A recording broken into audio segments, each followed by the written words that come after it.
आदाब दोस्तों। आज मैं फिर से आपको एक कहानी सुनाऊंगा और उम्मीद करता हूं कि इस कहानी से भी आप अपनी जिंदगी में कोई सीख हासिल करेंगे। जंगल के राजा शेर ने ऐलान किया कि आज के बाद इस जंगल में कोई बच्चा अनपढ़ नहीं रहेगा। हर जानवर को अपने बच्चे को राजा जी के स्कूल में भेजना जरूरी होगा और आखिर में जब स्कूल खत्म होगा तो सब बच्चों को सर्टिफिकेट बचेगा। सब जानवरों के बच्चे आगे, हाथी का बच्चा, जिराफ का बच्चा, मछली का बच्चा, सब जितने भी जानवर थे सबने अपने बच्चों को वहां भेज दिया। पहला यूनिट एग्जाम हुआ, हाथी का बच्चा फेल। हाथी एकदम सदमे में, भैया किस चीज में फेल हुए उनके औलाद? तो पता चला पेड़ चढ़ने में। फर्स्ट कौन आई? बंदर की औलाद। फिर अब इसका हल क्या होगा? तो अब ये हुआ कि इनकी ट्यूशन रखाई जाए, कहीं कोचिंग करवाई जाए। तो हाथी महाराज ने अपनी रेपुटेशन का ख्याल रखते हुए ट्यूशन और कोचिंग सब उनके लिए करवाई। उसके बाद फाइनल एग्जाम आया। फाइनल एग्जाम में भी हाथी जी की औलाद फेल हो गई, जिराफ की भी औलाद फेल है और फर्स्ट कौन आया है?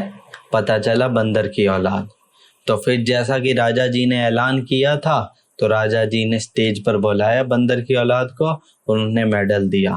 अब ये देखकर बंदर की औलाद एकदम उछल कूद गुलाटियां मारते हुए अपनी खुशी का इजहार करते हुए, बस इतना पाना था कि जिराफ और हाथी ने अपनी औलादों को पकड़ के कूट दिया और कहा कि बताओ, तुम पर हम इतना पैसा खर्च करते हैं, इतने महंगे स्कूल में पढ़वाते हैं, कोचिंग करवाते हैं, इसके बावजूद तुम फेल हो गए। उन्होंने कहा अब तुम पर और मेहनत की जाएगी। इसी के साथ मछली की औलाद भी फेल हुई थी।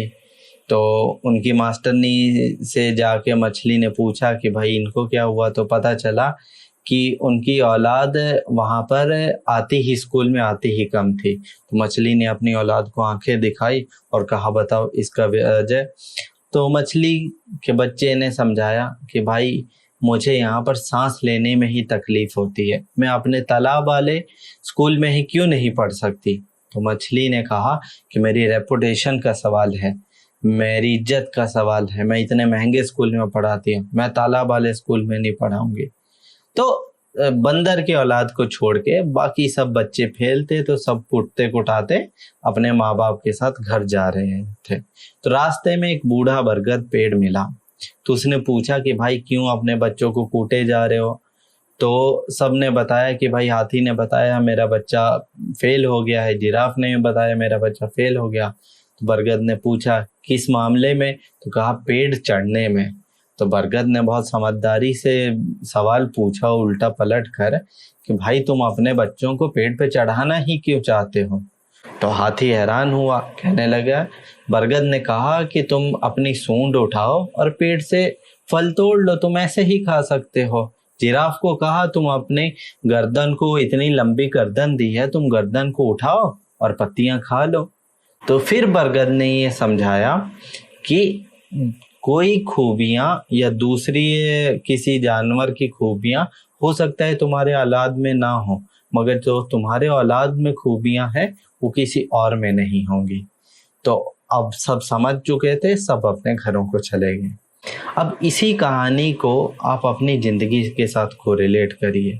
आपको नहीं लगता कुछ ऐसा ही मामला हमारी सोसाइटी में चल रहा है? कुछ ऐसा ही मामला हमारी सोसाइटी में हमारे माँ बाप, या हम भी जब माँ बाप बन जाते हैं तो हम भी अपने बच्चों के साथ कुछ ऐसे ही करते हैं।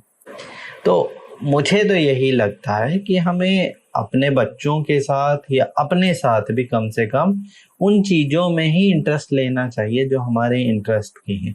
खाम किसी रेस में या किसी और वजह में उलझने का कोई फायदा नहीं है।